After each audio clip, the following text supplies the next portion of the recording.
फजलुर रहमान की जुमात का, भाई आप प्लीज खामोश रहिएगा तो मैं बात कर दूं। नवाज शरीफ के दौर में इनकी जुमात का अहम रहनुमा भी वफद में शामिल होता है, इसराइल जाते हैं। लेकिन यहां पे पाकिस्तान में आपको याद होगा कि हमेशा से यहूदी लॉबी की बात करते थे, हमेशा से इसराइल और इंडिया और इनकी लॉबिंग की बात करते थे। प्राइम मिनिस्टर इमरान खान आते हैं तो आपके सामने है कि फ़लस्तीन का मुकदमा इमरान खान किस अंदाज से लड़ते हैं। अक़वाम मुत्तहिदा जाते हैं, इय्याका नअबुदु व इय्याका नस्तईन से गुफ्तगू का आगाज़ होता है, मदीने की रियासत की बात होती है, पाकिस्तान को मदीना की रियासत पे की तर्ज पे फलाही रियासत बनाने की कमिटमेंट होती है। कश्मीर का सफ़ीर बनते हैं और नामूसी रिसालत सल्लल्लाहु अलैहि वसल्लम का पैगाम दुनिया तक पहुंचाते हैं। खत्म नबूवत के हवाले से, नामूसी रिसालत के हवाले से अरबहा मुसलमानों की जो दिल आज़ारी होती है इजहार राय की आज़ादी के नाम पे, उसके ऊपर इमरान खान बात करते हैं। इमरान खान की फ़लस्तीन की बात करना, कश्मीर का मुकदमा लड़ना, इसको इंटरनेशनलाइज करना दुनिया की आंखों में खटकता है। और हाल ही में EU डिसइन्फो लैब की रिपोर्ट भी आपके सामने है कि किस तरह दुश्मन और आलमी ताकतें साजिश में मसरूफ़ है। लेकिन यहां पे फजलुर रहमान की जुमात का इसराइल वफद जाना नवाज शरीफ के दौर में, मतलब ये एतराफ़ हो चुका, इसके बाद क्या चीज़ रहती है? दुख इससे भी बढ़कर यह कि जो मासूम बच्चे मदरसों के इनकी आवाज़ पे लब्बैक इसलिए कहते थे कि मुफ्ती महमूद का फर्जंद है, उसके बाद क्या गुजर रही होगी? ये किस साजिश का हिस्सा थे?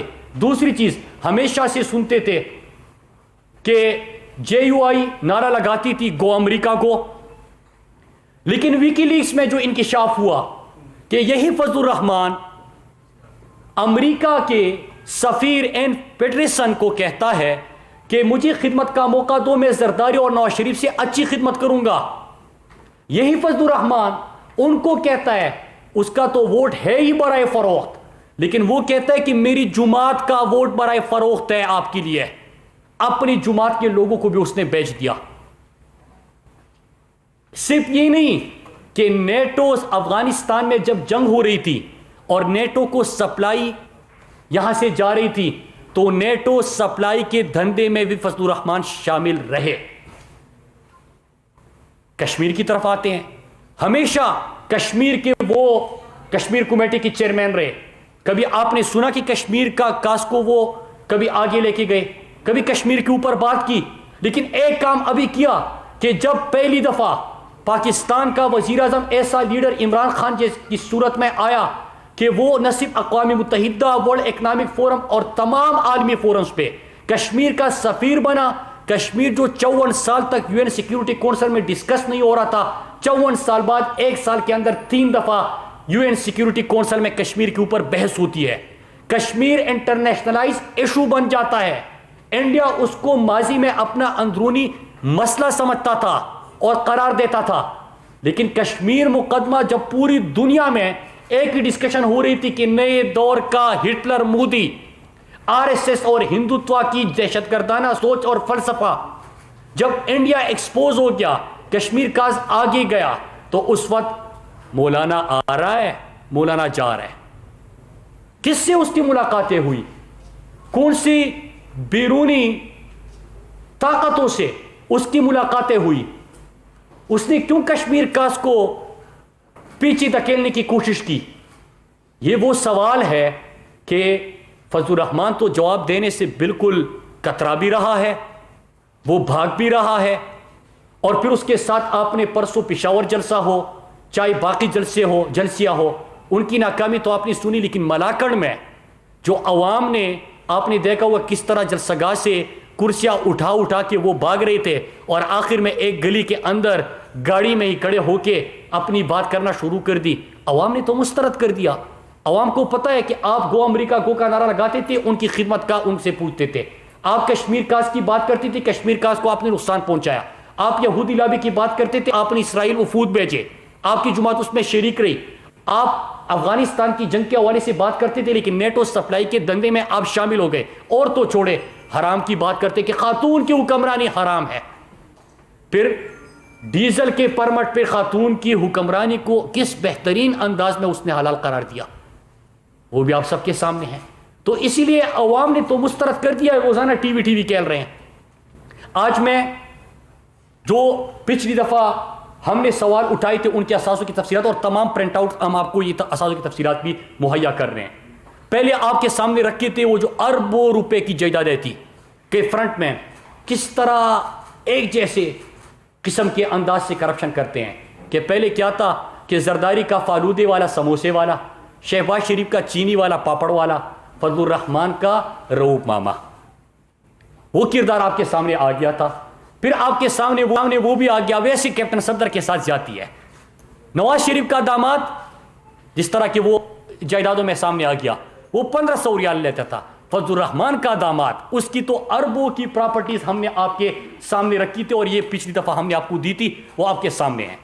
तो उसका दामाद, इनका दामाद, वहां पे पापड़ वाला, समोसे वाला, यहाँ पे रऊफ मामा, ये फ्रंटमैन, तमाम चीजें हमने आपके सामने रखी। आज हम आपके सामने नए हकायक लेके आ रहे हैं कि इन्होंने न सिर्फ ये कि इस्लाम का नाम इस्तेमाल करके बहुत सारे लोगों के जज्बात को ठेस पहुंचाई, बल्कि हज को भी मुआफ नहीं किया। आज फजलुर रहमान के हज करप्शन और कमीशन की का केस भी हम आपके सामने लेके आए हैं। 4 फ्रंट कंपनियां बनाते हैं अब्दुल्ला और इब्रार शाह के नाम पे, अब्दुल्ला और इब्रार शाह के नाम पे, इब्रार शाह और भाई उसके तो फिर उसके बाद क्या होता है कि पहले साल उनको बहुत बड़ा हज का कोटा भी दिया जाता है और यह सिलसिला फिर आगे बढ़ता है। तो हज को भी हुकूमत में रह रहे हैं, हुकूमत से फायदे ले रहे हैं, डीजल के परमट, बाकी करप्शन, जायदादें, कब्जे, अपने अफसर, उनके थ्रू करप्शन, हज को भी नहीं बख्शा। और हज के लिए पहले 4 कंपनियां बनाते हैं फ्रंटमैन के थ्रू और फिर वही सिलसिला चलता है। आगे सुनिए कि रऊफ मामा की कहानी तो हमने आपको बताई थी, मामा दे मामा, रऊफ मामा की कहानी तो हमने आपको बताई थी। अब रऊफ मामा की भी फ्रंटमैन है, ये फजलुर रहमान का सगा मामा है, आपको पता होना चाहिए, उसकी भी फ्रंटमैन है। अब उसकी जो फ्रंटमैन है वो कहानी बड़ी इंटरेस्टिंग है। बिल्कुल जरदारी आपको याद आ जाएगा, या मुश्ताक चीनी वाला और मंजूर पापड़ वाला याद आ जाएगा कि ड्राइवर अब्दुल्ला। सुनिए, फजलुर रहमान का फ्रंटमैन रऊफ मामा, रऊफ मामा का फ्रंटमैन उसका ड्राइवर अब्दुल्ला। अब्दुल्ला की शोरकोट में 88 केनाल जमीन, एक Wanda mother DI Khan 1000 canal जमीन।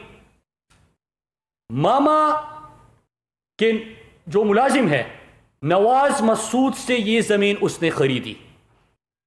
नवाज मसूद से नाम भी बता रहे हैं आपको। फिर दीन को इस तरह इस्तेमाल नहीं करते, लोगों के नाम भी दीन रख के किस तरह इस्तेमाल किया जाता है सुनिए। दीन मोहम्मद क्लास 4 मुलाजिम है, करोड़ों का 4 करोड़ का एक बंगला, डिफेंस कॉलोनी डीआई खान बंगला। फिर एक और फ्रंटमैन अब्दुल्ला वजीर, सिविल राग 400 केनाल जमीन। और याद रखिए कि एक एक केनाल की कीमत 30 से 40 लाख रुपए। 400 केनाल की रहेगी सिविल राग डीआई खान। फ्रंटमैन गुल जरीफ, और ये नाम सुनिएगा, दीन इस्लाम, ये बंदे का नाम है। पहले का दीन मोहम्मद, इसका नाम है दीनी इस्लाम। और दीन इस्लाम नाम रखने के बाद फ्रंटमैन बनता है। और इसके नाम पे क्या सुनिएगा, इसके नाम पे 600 केनाल जमीन, एक केनाल की कीमत 30 से 40 लाख रुपए, इसका बंगला, और इसका एक एक्सपेंसिव एरिया में 32 मरले का एक और प्लाट, बनू रोड डीआईपी कॉलोनी, वहां पे भी प्लाट, और 5 दुकानें, ये इसके नाम पे हैं। मैं फ्रंटमैन गुलजरीफ की बात कर रहा था। फ्रंटमैन नेक बादशाह, इंडस कॉलोनी में जायदाद है और मामा की, और मामा तो फ्रंटमैन उनका है। अशफाक अहमद क्लास 4 मुलाजिम एक और, इसका क्या है, मैंने कहा कि नेटो सप्लाई के धंधे में शामिल थे। आपको पता है क्या करते थे, तेल वगैरह और जो बाकी सप्लाई थे उस धंधे में थे। यहां पे क्लास 4 मुलाजिम अशफाक अहमद 5 ट्रालियां है, जो तेल वगैरह सप्लाई वगैरह काम करते हैं, क्लास 4 मुलाजिम है। अशफाक का क्लास 4 मुलाजिम जो है, उसका खालाजाद भाई आसिफ, वो भी फ्रंटमैन। एक और फ्रंटमैन गनमैन। अच्छा, गनमैन नहीं छोड़ रहे, दीन मोहम्मद नहीं छोड़ रहे, दीन इस्लाम नहीं छोड़ रहे, ड्राइवर नहीं छोड़ रहे, यहां पे गनमैन के नाम पे भी जमीनें खरीदी गई। एक और बंदा कारी साहब, सॉरी कारी अशरफ, फ्रंटमैन कारी अशरफ, इसके नाम पर भी जायदाद है। नेक बादशाह की और जायदाद है, दीनपुर डीए खान, फातिमा टाउन। एक और फ्रंटमैन दिलावर वजीर, इसके नाम पे properties. Miyadeen Muhajir, Gilani town, DA Khan city में बंगले, गिलानी टाउन में भी और डीए खान सिटी में। दीन इस्लाम और गुरजरीफ, ये भी फ्रंटमैन। टांक रोड पर 600 केनाल जमीन और फी केनाल जो है वो 40 लाख रुपए कम से कम है। फ्रंटमैन हाजी अब्दुल समद, 2 केनाल का बंगला। फ्रंटमैन एक और फजल पटवारी। अब फजल पटवारी रिटायरमेंट के बाद भी 5 साल बाद जो है वो धंधे में शामिल रहा था। उसके जमीन पे उसके नाम पे कितनी जायदाद है वो भी आपके सामने जो तहकीकात होगी वो सामने चीजें आ जाएगी। फ्रंटमैन मोहम्मद रमजान की कहानी तो आपको बताई गई थी पिछली दफा कि कितनी जायदाद थी, अरबों की जायदाद थी। अब इसका बेटा भी है, वो एक्सीएन है, और किस तरह वापडा की, पीडब्ल्यूडी, इन स्कीमों को किस अंदाज से इस्तेमाल किया जाता है। 2 अरब का एक टेंडर होता है, और 2 अरब का टेंडर होता है, लेकिन क्या पैसा लगता है? नहीं लगता। चेक क्लियर होते, एक एसडीओ है, उसके दस्तखत भी है, वो भी तमाम चीजें हमारे साथ मौजूद है। मुराद सईद गुफ्तगू कर रहे थे मीडिया से। उन्होंने कहा कि मौलाना ने कंपनियां बनाकर जज के बड़े कोटे को हासिल किया। मौलाना फजलुर रहमान नेटो सप्लाई के धंधे में भी शामिल थे। फजलुर रहमान के हज करप्शन का मामला भी सामने लाएंगे।